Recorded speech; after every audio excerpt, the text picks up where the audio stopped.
Hello. Welcome back to another section of 100 Years of Solitude by Gabriel Garcia Marquez.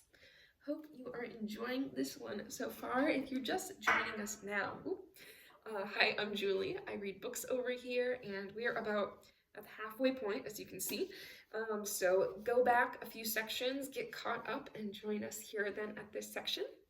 If you have been liking this one so far, make sure you give me a little thumb. Tell me in the comments what you've liked about the book thus far.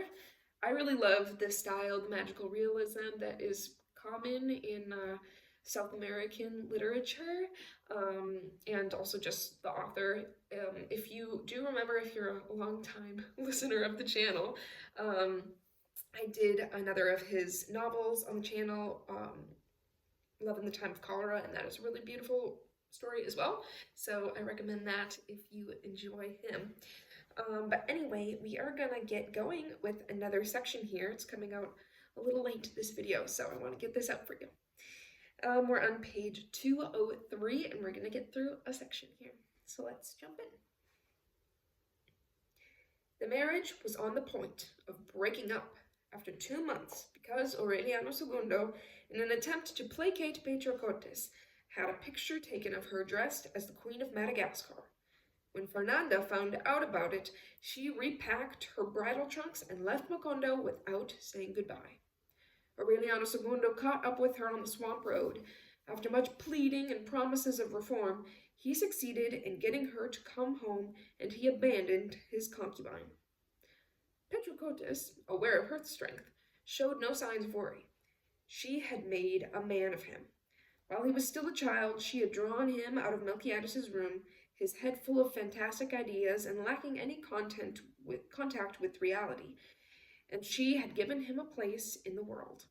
Nature had made him reserved and withdrawn, with tendencies toward solitary meditation, and she had molded an opposite character in him, one that was vital, expansive, open, and she had injected him with a joy for living and a pleasure in spending and celebrating until she had converted him, inside and out, into the man she had dreamed for herself ever since adolescence.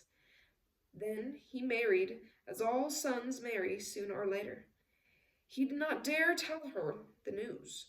He assumed an attitude that was quite childish under the circumstances, feigning anger and imaginary resentment so that Petrocotes would be the one to bring about the break. One day, when Aurelianos II reproached her unjustly, she eluded the trap and put things in their proper place. "What it all means," she said, "is that you want to marry the queen." Aurelianos II, ashamed, pretended an attack of rage, said that he was misunderstood and abused, and did not visit her again. Petrocotes, without losing her poise of a wild beast in repose for a single instant, heard the music and fireworks from the wedding, the wild bustle of the celebration, as if all of it were nothing but some new piece of mischief on the part of Aurelianos II. Those who pitied her fate were calmed with a smile. "Don't worry," she told them. "Queens run errands for me." To a neighbor woman who brought her a set of candles so that she could light up the picture of her lost lover with them, she said with an enigmatic security, "The only candle that will make him come is always lighted." Just as she had foreseen, Aurelianos II went back to her house as soon as the honeymoon was over. He brought his usual old friends, traveling photographer, and the gown and ermine cape soiled with blood that Fernanda had worn during the carnival. In the heat of the merriment that broke out that evening, he had Petrocotes dressed up as queen, crowned her absolute and lifetime ruler of Madagascar, and handed out copies of the picture to his friends. She not only went along with the game, but she felt very sorry for him inside, thinking that he must have been very frightened to have conceived of that extravagant means of reconciliation. At 7 in the evening, still dressed as the queen, she received him in bed. He had been married scarcely 2 months, but she realized at once that things were not going well in the nuptial bed, and she had the delicious pleasure of vengeance fulfilled. 2 days later, however, when he did not dare return but sent an intermediary to arrange the terms of the separation, She understood that she was going to need more patience than she had foreseen, because he seemed ready to sacrifice himself for the sake of appearances. Nor did she get upset that time. Once again, she made things easy with a submission that confirmed the generalized belief that she was a poor devil, and the only souvenir she kept of Aurelianos Segundo was a pair of patent leather boots, which, according to what he himself had said, were the ones he wanted to wear in his coffin. She kept them wrapped in cloth in the bottom of a trunk and made ready to feed on memories, waiting without despair. He has to come sooner or later, she told herself, even if it's just to put on those boots. She did not have to wait as long as she had imagined. Actually, Aureliano Segundo understood from the night of his wedding that he would return to the house of Petrocotes much sooner than when he would have to put on the patent leather boots. Fernanda was a woman who was lost in the world. She had been born and raised in a city 600 miles away, a gloomy city, where on ghostly nights the coaches of the viceroys still rattled through the cobbled streets. 32 belfries tolled a dirge at 6 in the morning. In the manor house, which was paved with tomb-like slabs, the sun was never seen. The air had died in the cypresses in the courtyard, in the pale trappings of the bedrooms, in the dripping archways of the garden of perennials. Until puberty, Fernanda had no news of the world except for the melancholy piano lessons taken in some neighboring house by someone who, for years and years, had the drive not to take a siesta.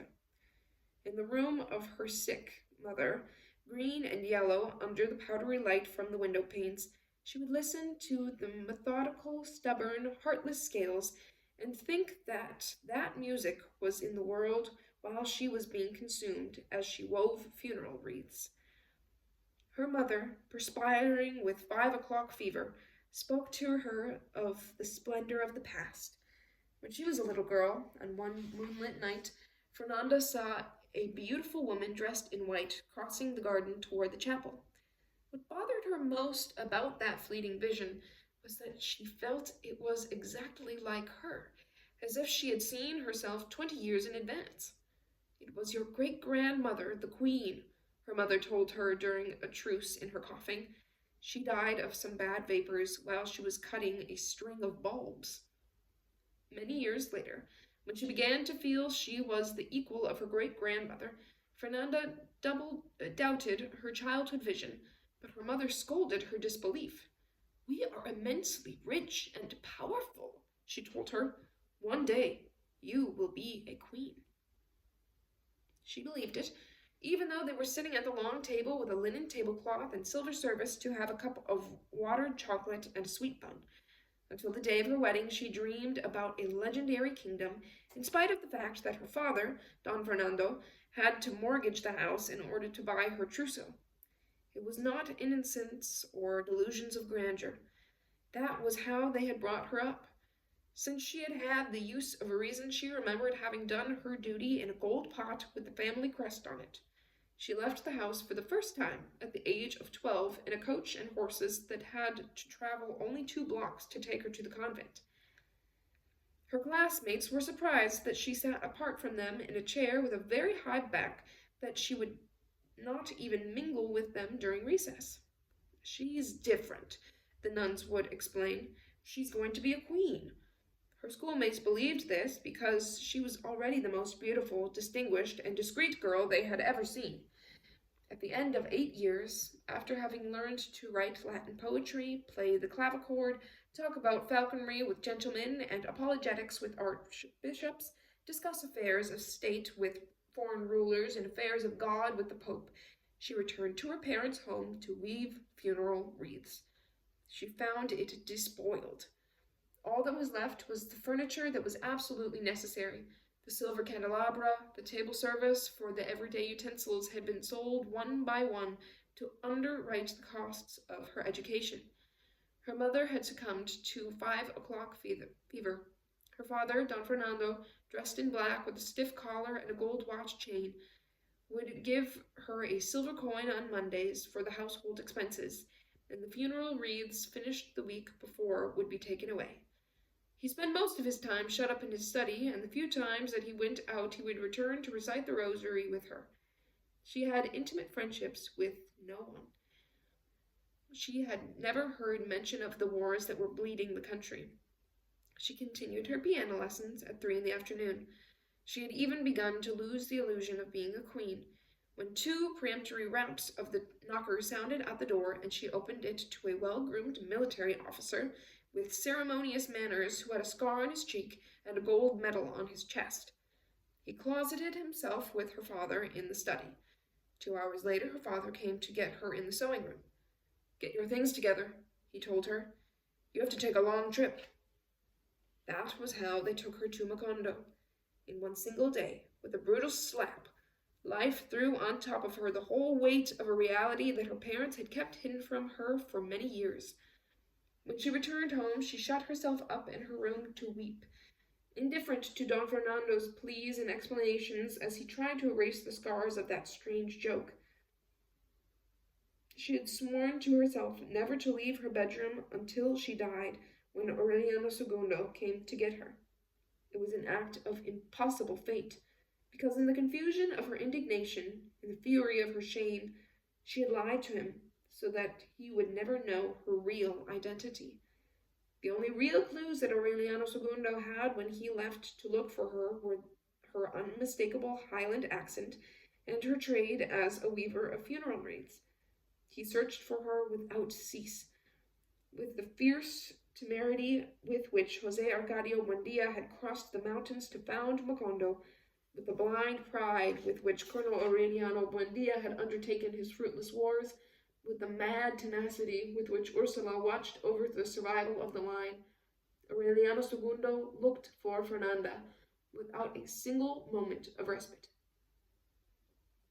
When he asked where they sold funeral wreaths, they took him from house to house so that he could choose the best ones.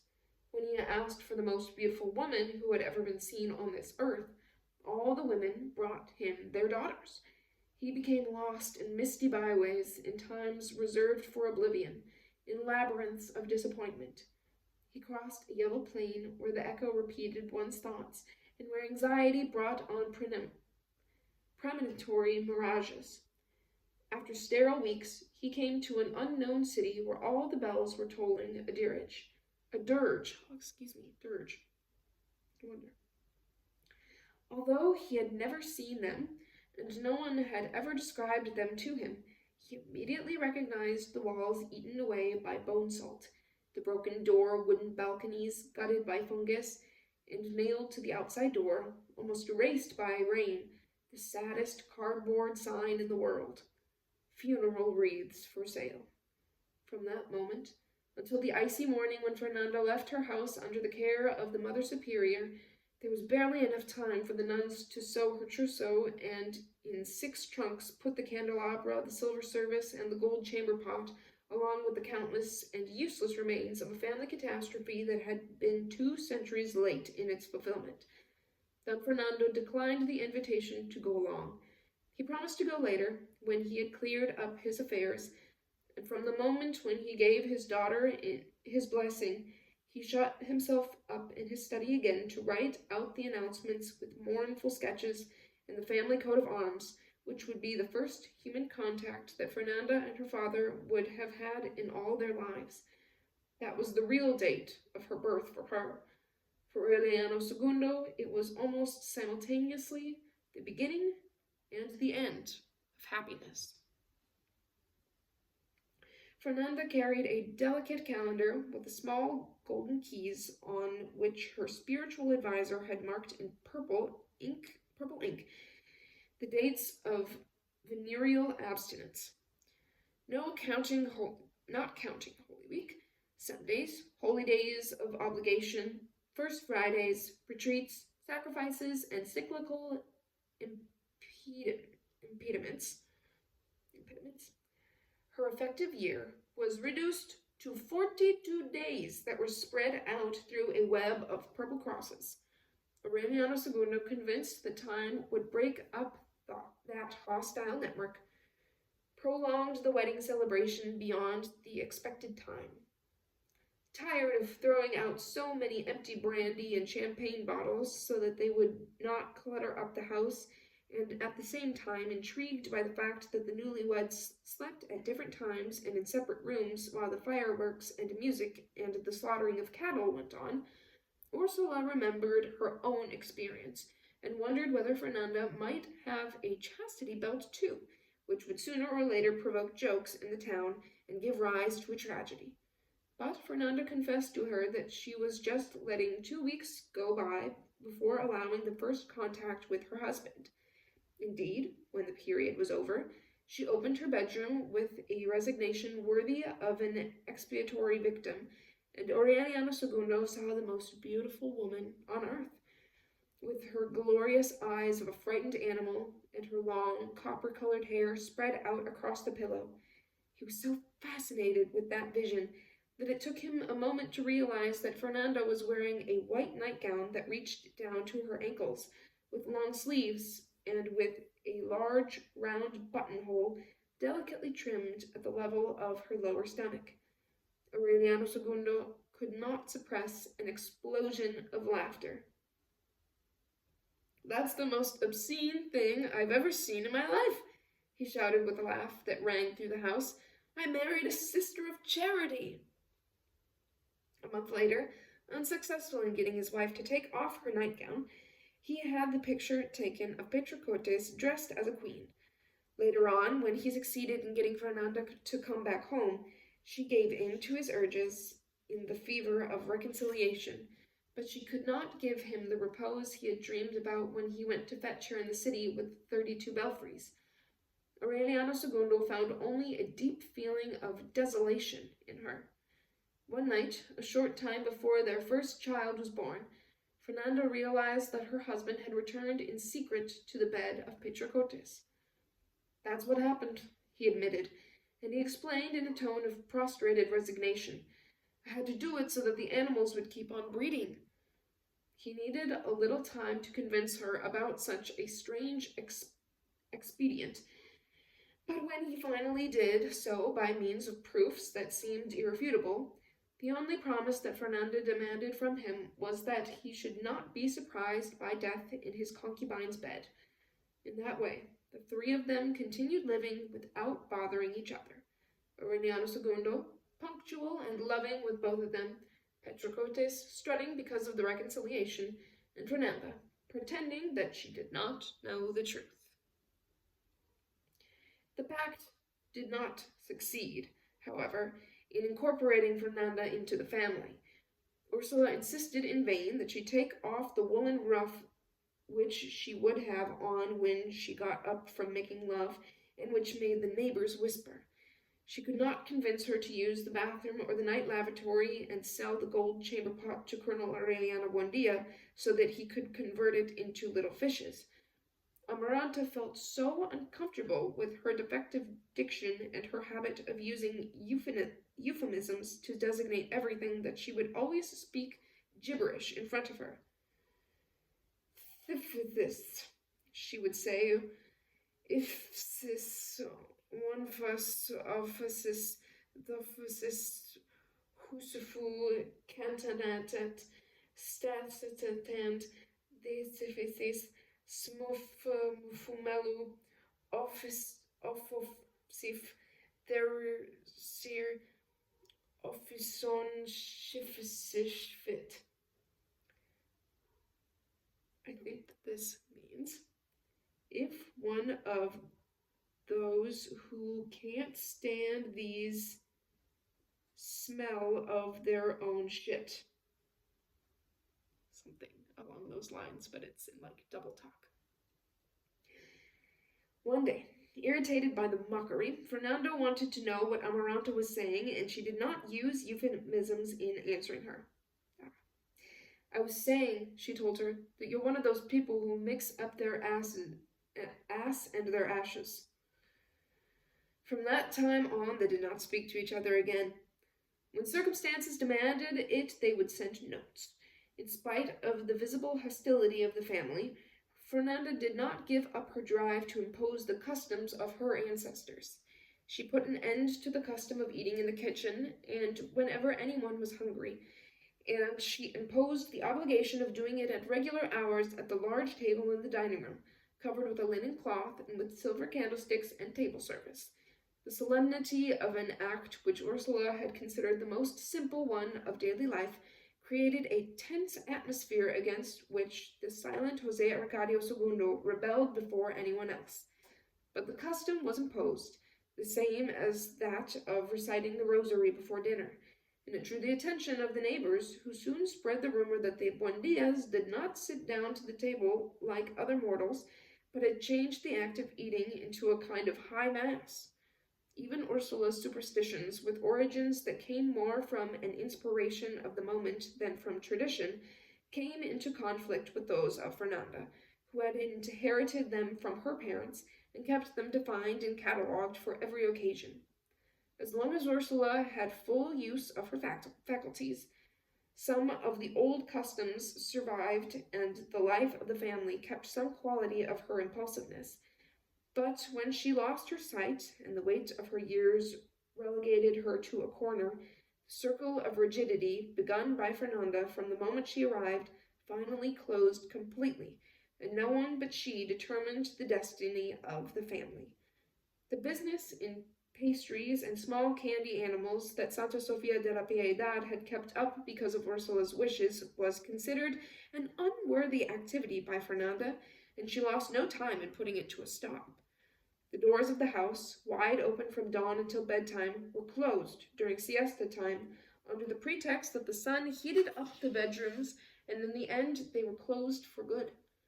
The aloe branch and loaf of bread that had been hanging over the door since the days of the founding were replaced by a niche with the Sacred Heart of Jesus. Colonel Aureliano Buendia became aware somehow of those changes and foresaw their consequences. "We are becoming people of quality," he protested. "At this rate, we'll end up fighting against the conservative regime again, but this time to install a king in its place."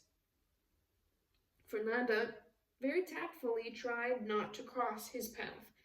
Within herself, she was bothered by his independent spirit, his resistance to all kinds of social rigidity.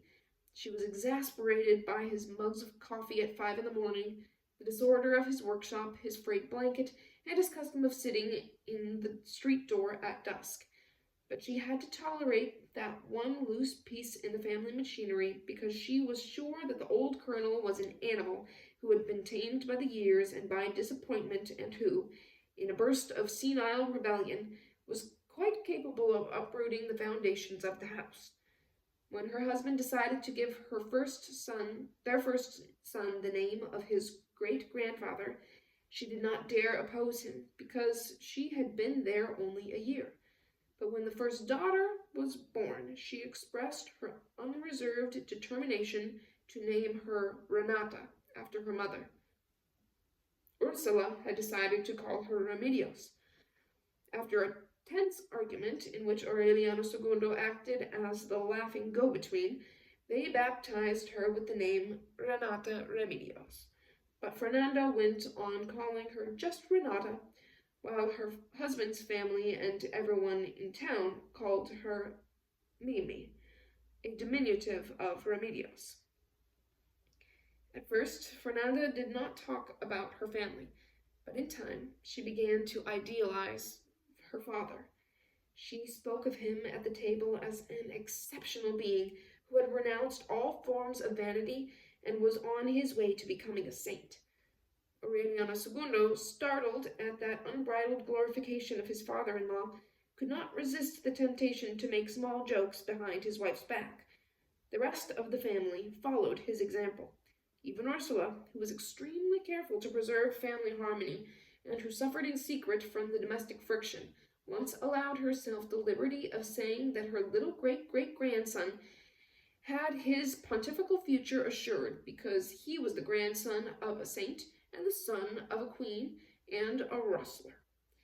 In spite of that conspiracy of smiles, the children became accustomed to think of their grandfather as a legendary being who wrote them pious verses in his letters, and every Christmas sent them a box of gifts that barely fitted through the outside door. Actually, they were the last remains of his lordly inheritance. They used them to build an altar of life-size saints in the children's bedroom, saints with glass eyes that gave them a disquietingly lifelike look, whose artistically embroidered clothing was better than that worn by any inhabitant of Macondo. Little by little, the funereal splendor of the ancient and icy mansion was being transformed into the splendor of the house of Buendia. They've already sent us the whole family cemetery, Aureliano II commented one day. All we need now are the weeping willows and the tombstones. Although nothing ever arrived in the boxes that the children could play with, they would spend all year waiting for December, because, after all, the antique and always unpredictable gifts were something new in the house. On the 10th Christmas, when little Jose Arcadio was getting ready to go to the seminary, the enormous box from their grandfather arrived earlier than usual, nailed tight and protected with pitch and addressed in the usual Gothic letters to the very distinguished Lady Doña Fernanda del Carpio de Buendia. What a name. While she read the letter in her room, the children hastened to open the box. Aided, as was customary, by Aurelianos II, they broke the seals, opened the cover, took out the protective sawdust, and found inside a long lead chest closed by copper bolts.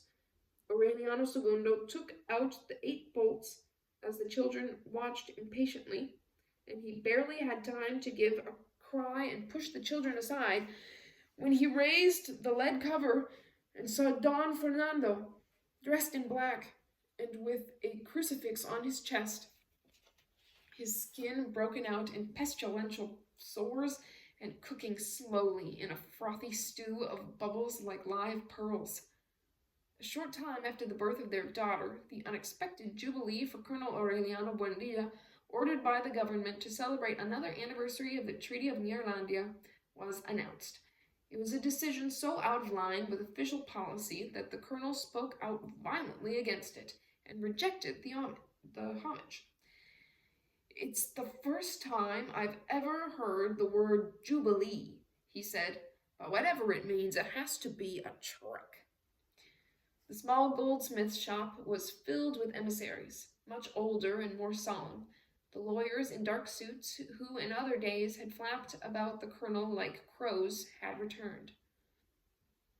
When he saw them appear, the same as the other time, when they came to put a stop to the war, he could not bear the cynicism of their praise. He ordered them to leave him in peace, insisting that he was not a hero of the nation, as they said, but an artisan without memories whose only dream was to die of fatigue in the oblivion and misery of his little gold fishes. What made him most indignant was the word that the President of the Republic himself planned to be present at the ceremonies in Macondo in order to decorate him with the Order of Merit. Colonel Aureliano Buendia had told him, word for word, that he was eagerly awaiting that tardy but deserved occasion in order to take a shot at him, not as payment for the arbitrary acts and anachronisms of his regime, but for his lack of respect for an old man who had not done anyone any harm. Such was the vehemence with which he made the threat that the President of the Republic canceled his trip at the last moment and sent the decoration with a personal representative. Colonel Gerinaldo Marquez, besieged by pressures of all kinds, left his bed of a paralytic in order to persuade his former companion in arms. When the latter saw the rocking chair carried by 4 men appear, and saw the friend who had shared his victories and defeats since youth sitting in it among some large pillows, he did not have a single doubt that he was making that effort in order to express his solidarity. But when he discovered the real motive for his visit, he had them take him out of the workshop. "Now I'm convinced too late," he told him, that I would have done you a great favor if I'd let them shoot you. So the jubilee was celebrated without the attendance of any members of the family. Chance had it that it also coincided with Carnival Week, but no one could get that stubborn idea of the Colonel Aureliano out of Colonel Aurelianos Buendia's head that the coincidence had been foreseen by the government in order to heighten the cruelty of the mockery. From his lonely workshop he could hear the martial music, the artillery salutes, the tolling of the Te Deum, and a few phrases of the speeches delivered in front of the house as they named the street after him. His eyes grew moist with indignation, with angry impotence, and for the first time since his defeat it pained him not to have the strength of youth so that he could begin a bloody war that would wipe out the last vestiges of the conservative regime. The echoes of the homage had not died down when Ursula knocked at the workshop door. "Don't bother me," he said. "I'm busy." "Open up," Ursula insisted in a normal voice. "This has nothing to do with the celebration." Then Colonel Aureliano Buendia took down the bar and saw at the door 17 men of the most varied appearance, of all types and colors, but all with a solitary air that would have been enough to identify them anywhere on earth. They were his sons. Without any previous agreement, without knowing each other, they had arrived from the most distant corners of the coast, captivated by the talk of the Jubilee. They all bore with pride the name Aureliano and the last name of their mothers.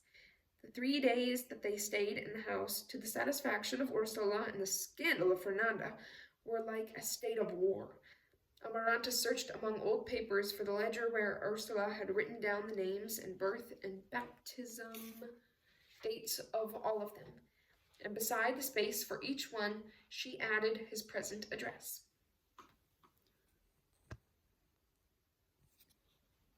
That list could well have served as a recapitulation of 20 years of war. From it, the nocturnal itinerary of the colonel from the dawn he left Macondo at the head of 21 men on his way to a fanciful rebellion until he returned for the last time wrapped in a blanket stiff with blood, could have been reconstructed. Aureliano II did not let the chance go by to regale his cousins with a thunderous champagne and accordion party that was interpreted as a tardy adjustment of accounts with the carnival, which went awry because of the jubilee. They smashed half of the dishes, they destroyed the rose bushes as they chased a bull they were trying to hog-tie, they killed the hens by shooting at them, they made Amaranta dance the sad waltzes of Pietro Crespi, they got Remedios the beauty to put on a pair of men's pants and climb a greased pole, and in the dining room they turned loose a pig daubed with lard, which prostrated Fernanda. But no one regretted the destruction, because the house shook with a healthy earthquake. Colonel Aureliano Buendia, who at first received them with mistrust and even doubted the parentage of some, was amused by their wildness, and before they left, he gave each one a little gold fish. Even the withdrawn Jose Arcadio II offered them an afternoon of cockfights, which was at the point of ending in tragedy because several of the Aurelianos were so expert in matters of the cockpit that they spotted Father Antonio Isabel's tricks at once. Aureliano II, who saw the limitless prospect of wild times offered by those mad relatives, decided that they should all stay and work for him. The only one who accepted was Aureliano Triste, a big mulatto with the drive and explorer's spirit of his grandfather. He had already tested his fortune in half the world, and it did not matter to him where he stayed. The others, even though they were unmarried, considered their destinies established. They were all skilled craftsmen, the men of their houses, peace-loving people. The Ash Wednesday, before they went back to scatter out along the coast, Amaranta got them to put on Sunday clothes and accompany her to church. More amused than devout, they let themselves be led to the altar rail where Father Antonio Isabel made the sign of the cross in ashes on them. Back at the house, when the youngest tried to clean his forehead, he discovered that the mark was indelible, and so were those of his brothers. They tried soap and water, earth and a scrubbing brush, and lastly a pumice stone and lye, but they could not remove the crosses. On the other hand, Amaranta and the others who had gone to Mass took it off without any trouble. "It's better that way," Ursula stated as she said goodbye to them. "From now on, everyone will know who you are." They went off in a troop, preceded by a band of musicians and shooting off fireworks, and they left behind in the town an impression that the Buendia line had enough seed for many centuries. Aureliano Triste, with the cross of ashes on his forehead, set up on the edge of town the ice factory that Jose Arcadio Buendia had dreamed of in his inventive delirium. Some months after his arrival, when he was already well known and well liked, Aureliano Triste went about looking for a house so that he could send for his mother and an unmarried sister, who was not the colonel's daughter, and he became interested in the run-down big house that looked abandoned on a corner of the square. He asked who owned it. Someone told him that it did not belong to anyone, that in former times a solitary widow who fed on earth and whitewash from the walls had lived there, and that in her last years she was only seen twice on the street with a hat of tiny artificial flowers and the shoes the color of old silver when she crossed the square to the post office to mail a letter to the bishop. They told him that her only companion was a pitiless servant woman who killed dogs and cats and any animal that got into the house and threw their corpses into the middle of the street in order to annoy people with the rotten stench. So much time had passed since the sun had mummified the empty skin of the last animal that everybody took it for granted that the lady of the house and the maid had died long before the wars were over, and that if the house was still standing, it was because in recent years there had not been a rough winter or destructive wind. The hinges had crumbled with rust, the doors were held up only by clouds of cobwebs, the windows were soldered shut by dampness, and the floor was broken by grass and wildflowers, and in the cracks lizards and all manner of vermin had their nests, all of which seemed to confirm the notion that there had not been a human being there for at least half a century. The impulsive Aureliano Triste did not need such proof to proceed. He pushed on the main door with his shoulder, and the worm-eaten wooden frame fell down noiselessly amid a dull cataclysm of dust and termite nests. Aureliano Triste stood on the threshold, waiting for the dust to clear, and then he saw in the center of the room the squalid woman, still dressed in clothing of the past century, with a few yellow threads on her bald head, and with two large eyes, still beautiful, in which the last stars of hope had gone out, and the skin of her face was wrinkled by the aridity of solitude. Shaken by that vision from another world, Aureliano Triste barely noticed that the woman was aiming an antiquated pistol at him. "I beg your pardon," he murmured. She remained motionless in the center of the room, filled with knickknacks, examining inch by inch the giant with square shoulders and with a tattoo of ashes on his forehead. And through the haze of dust she saw him in the haze of other times, with a double-barreled shotgun on his shoulder and a string of rabbits in his hand. "For the love of God," she said in a low voice, "it's not right for them to come to me with that memory now."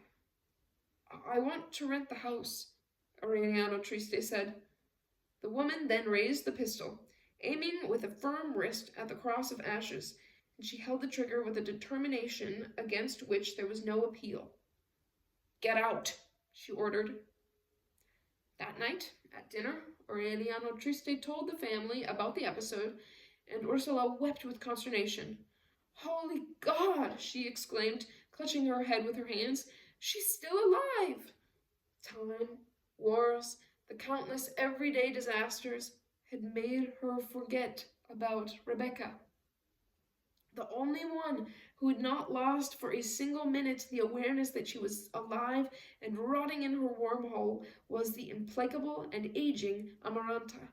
She thought of her at dawn when the ice of her heart awakened in her solitary bed, and she thought of her when she soaped her withered breasts and her lean stomach, and when she put on the white, stiff, starched petticoats and corsets of old age, and when she changed the black bandage of terrible expiation on her hand.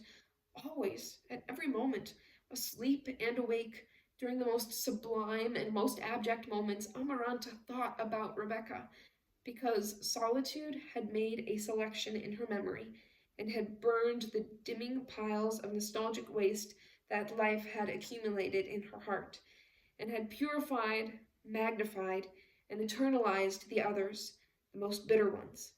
Remedios the beauty knew about Rebecca's existence from her. Every time they passed the rundown house, she would tell her about an unpleasant incident, a tale of hate, trying in that way to make her extended rancor be shared by her niece and consequently prolonged beyond death. But her plan did not work, because Remedios was immune to any kind of passionate feelings, and much less to those of others. Ursula, on the other hand, who had suffered through a process opposite to Amaranta's, recalled Rebecca with a memory free of impurities, for the image of the pitiful child brought to the house with a bag containing her parents' bones prevailed over the offense that had made her unworthy to be connected to the family tree any longer. Aureliano II decided that they would have to bring her to the house and take care of her, but his good intentions were frustrated by the firm intransigence of Rebecca, who had needed many years of suffering and misery in order to attain the privileges of solitude, and who was not disposed to renounce them in exchange for an old age disturbed by the false attractions of charity. In February, when the 16 sons of Colonel Aureliano Buendia returned, still marked with the crosses of ashes, Aureliano Triste spoke to them about Rebecca in the tumult of the celebration, and in half a day they restored the appearance of the house, changing doors and windows, painting the front with gay colors, bracing walls, and pouring fresh cement on the floor, but they could not get any authorization to continue the work inside. Rebecca did not even come to the door. She let them finish the mad restoration, then calculated what it had cost, and sent Argelida, her old servant, who was still with her, to them with a handful of coins that had been withdrawn from circulation over the last war, and that Rebecca thought were still worth something. It was then that they saw to what a fantastic point her separation from the world had arrived, and they understood that it would be impossible to rescue her from her stubborn enclosure while she still had a breath of life in her. On the second visit by the sons of Colonel Aureliano Buendia to Macondo, another of them, Aureliano Centeno, stayed on to work with Aureliano Triste. He was one of the first who had been brought to the house for baptism, and Ursula and Amaranta remembered him very well because in a few hours he had destroyed every breakable object that passed through his hands. Time had moderated his early impulse for growth, and he was a man of average height, marked by smallpox scars, but his amazing power for manual destruction remained intact. He broke so many plates, even without touching them, that Fernanda decided to buy him a set of pewterware before he did away with the last pieces of her expensive china. And even the resistant metal plates were soon dented and twisted. But to make up for that irremediable power, which was exasperating even for him, he had a cordiality that won the immediate confidence of others and a stupendous capacity for work. In a short time, he had increased the production of ice to such a degree that it was too much for the local market, and Aureliano Triste had to think about the possibility of expanding the business to other towns in the swamp. It was then that he thought of the decisive step, not only for the modernization of his business, but to link the town with the rest of the world. "We have to bring in the railroad," he said. That was the first time that the word had ever been heard in Macondo. Looking at the sketch that Aureliano Triste drew on the table, and that was a direct descendant of the plans with which Jose Arcadio Buendia had illustrated his project for solar warfare, Ursula confirmed her impression that time was going in a circle. But unlike his forebear, Aureliano Triste did not lose any sleep or appetite, nor did he torment anyone with crises of ill humor, but he considered the most harebrained of projects as immediate possibilities, made rational calculations about costs and dates, and brought them off without any intermediate exasperation. If Aureliano Segundo had something of his great-grandfather in him, and lacked something of Colonel Aureliano Buendia, it was an absolute indifference to mockery, and he gave the money to bring the railroad with the same light-hearted air with which he had given it for his brother's absurd navigation project. Aureliano Triste consulted the calendar and left the following Wednesday, planning to return after the rains had passed. There was no more news of him. Aureliano Centeno, overwhelmed by the abundance of the factory, had already begun to experiment with the production of ice with a base of fruit juices instead of water, and without knowing it or thinking about it, he conceived the essential fundamentals for the invention of sherbet. In that way, he planned to diversify the production of an enterprise he considered his own, because his brother showed no signs of returning after the rains had passed and whole summer had gone by with no news of him. At the start of another winter, however, a woman who was washing clothes in the river during the hottest time of the day ran screaming down the main street in an alarming state of commotion. "It's coming!" she finally exclaimed. "Something frightful, like a kitchen dragging a village behind it."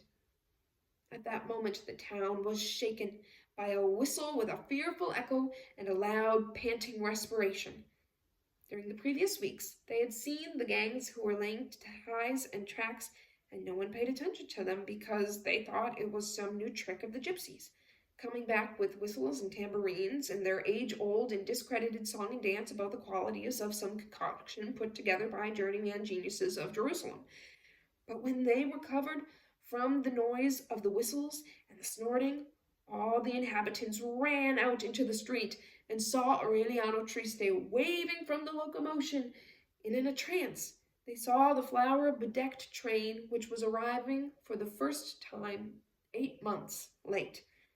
The innocent yellow train that was to bring so many ambiguities and certainties, so many pleasant and unpleasant moments, so many changes, calamities, and feelings of nostalgia to Macondo. And that is the end of this section. Kind of excited, bringing in the railroad, modernizing the village a little bit. We'll see where that takes them in the next section, next couple. I think I will also start the next section by going through the family tree again, since we have learned of some new descendants on the line. But hope you enjoyed this, and I will catch you next time. Bye.